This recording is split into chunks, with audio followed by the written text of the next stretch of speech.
tem que falar do contexto em que Marx estava inserido, talvez. Ele escreveu essas obras ali 70, 80 anos depois da Revolução Industrial. Era um cenário onde as famílias estavam saindo do campo, indo para as cidades para trabalhar nas fábricas, era tudo muito rudimentar. Portanto, as condições de trabalho eram praticamente desumanas, era escravidão, eu entendo.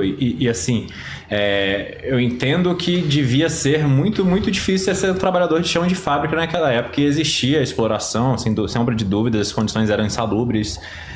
Porém, eu não acredito que o capitalismo surgiu naquele momento. Pelo contrário, eu acho que o que a gente está chamando de capitalismo seriam condições de uma primeira fase de uma revolução industrial, de uma industrialização e da tecnologia fazendo a sociedade se tornar mais complexa e mais avançada. A gente falou aí da Foxconn, por exemplo.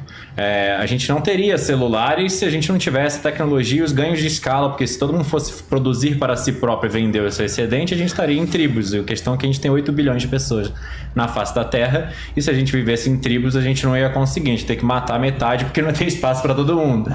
Então, é inevitável que o que tem acontecido com a Revolução Industrial e a ascensão da tecnologia e a sociedade se tornando cada vez mais complexa, que as relações entre seres humanos também se tornem mais complexas, e aí surgiu o mercado de capitais para gerir essa relação do dinheiro, né? Tem gente que está precisando antecipar um capital para investir num negócio, para poder crescer o seu negócio, depois você poder investir esse dinheiro que vai ser alocado para outra pessoa que vai precisar daquele dinheiro. Então, assim, esse mercado de capitais surgiu de uma forma orgânica também natural. Então, acho que só tenho primeiro que discordar desse ponto de que o capitalismo surgiu ali na Revolução Industrial. O capitalismo existia desde o primeiro momento que alguém resolveu afiar um pedaço de pedra para botar no fim de uma bandeira e fazer uma lança, matar um animal, enquanto que a outra pessoa ficava na tribo cuidando das crianças, e no final todo mundo usufruía da caça. É que você define capitalismo como troca. Daria para usar uma definição meio que intercambiável com o livre mercado, de certa forma. É um processo orgânico que emerge naturalmente quando as pessoas estão colaborando entre si.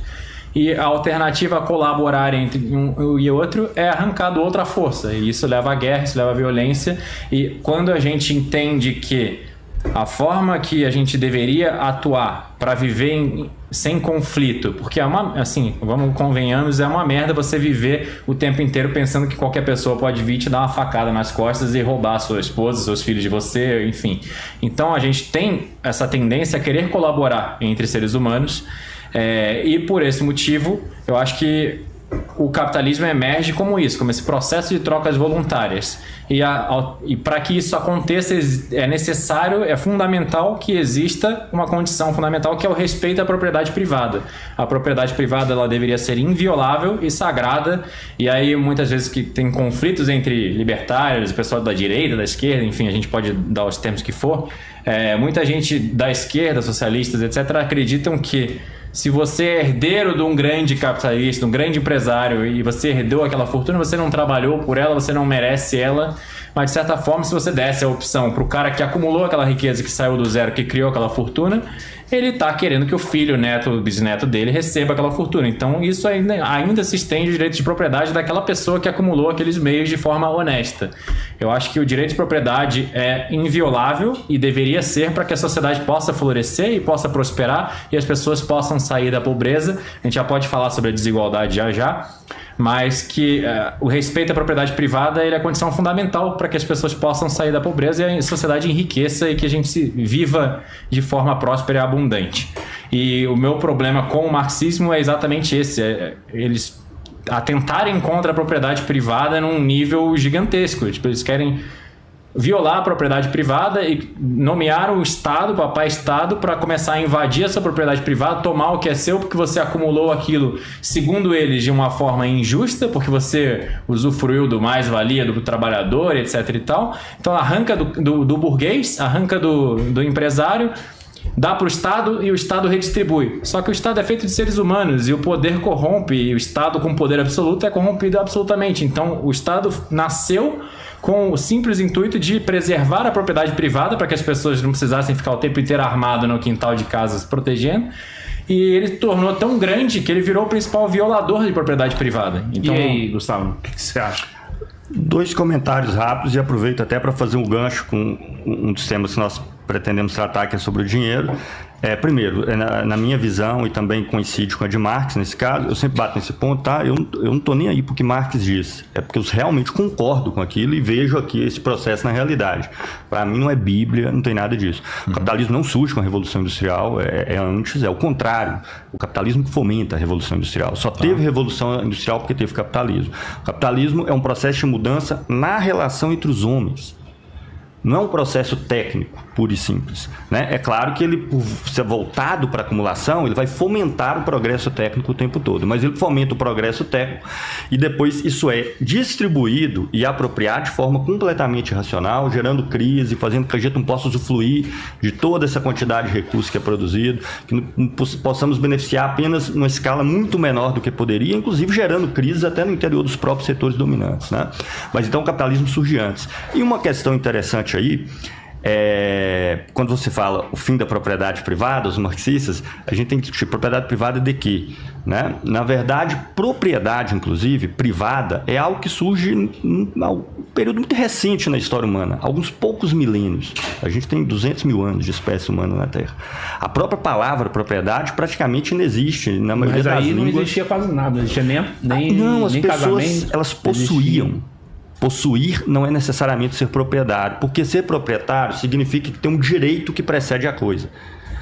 A propriedade só passa a existir a partir do momento em que você tem um título de propriedade. Antes a pessoa não fazia sentido ter isso, porque você está usufruindo daquilo que você está usando no momento, você possui aquilo. Agora, o que a propriedade te permite fazer? Olha, aquilo ali onde eu não estou trabalhando, não tem nenhum tipo de atividade ali, é meu. Percebe? Então, a noção de propriedade só vai surgir a partir daí. A tal ponto que, por exemplo, o verbo ter, ele só surge nas diversas línguas, vários linguistas estudam isso, de 2000 anos para cá. Até, na maioria das línguas, até menos do que isso. Porque não fazia sentido falar tem. Porque se eu estou aqui usando o celular, eu possuo isso aqui. Se esse celular está aqui no meu bolso, está onde eu moro, eu possuo isso aqui. Eu não precisava de um título de propriedade para dizer que isso é propriedade minha. Por que eu estou dizendo isso? Parece uma abstração e tal, mas tem uma questão bastante importante. Quando se fala da propriedade privada, não é eu ter direito à minha casa, ao meu telefone, aos alimentos que eu vou consumir e etc. São os meios sociais que são usados para a reprodução da sociedade, que são de apropriação individual. Define isso melhor, por favor. O dinheiro, ele cria a ilusão de que a gente não depende de ninguém. E o que, na minha opinião, é essa ilusão que, inclusive, está assentada a concepção liberal, anarcocapitalista e todas essas. Por quê? Porque eu ganhei o meu dinheiro, faço com o meu dinheiro o que eu bem entender, tudo isso aqui foi graças ao meu dinheiro. E a gente se esquece que essa mesa, creio, não foi produzida por nenhum de nós, esse celular não foi feito por nenhum de nós, esse prédio não foi construído por nenhum de nós. Todo o trabalho nosso, existe algo que é apropriado individualmente e existe algo que é para que essa própria produção social que atende às nossas necessidades se perpetue. Por exemplo, a gente não consome máquina que produz celular. A gente consome o celular. No capitalismo, a máquina que produz o celular para nosso consumo individual é privado. As empresas que são capazes de produzir tudo que a sociedade vai utilizar é privado.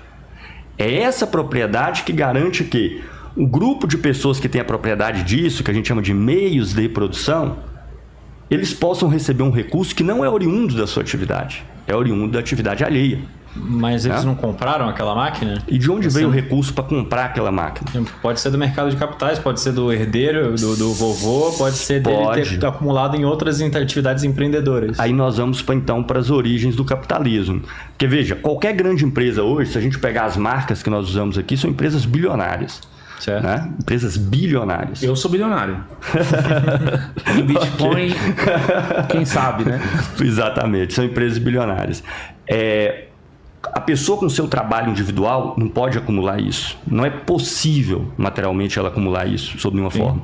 Quando o capitalismo surge, inclusive, só essa condição só foi possível porque o campesinato inglês, que estava vinculado à terra e que dava um excedente, o título de propriedade era de outro. Aí a gente vê a questão da propriedade. O cara vivia na terra a vida toda. Os filhos iam viver a vida toda. Era a posse vitalícia da terra.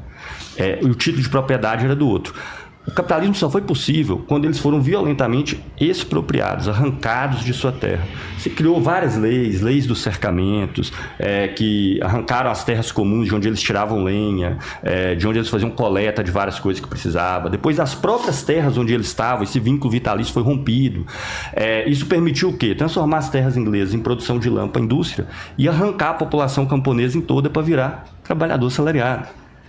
Percebe o que o Marx fala, né? Que depois de um determinado momento mesmo, o que ele vai falar é o surgimento do proletariado, que é a nova classe que não existia. Nova classe que não existia.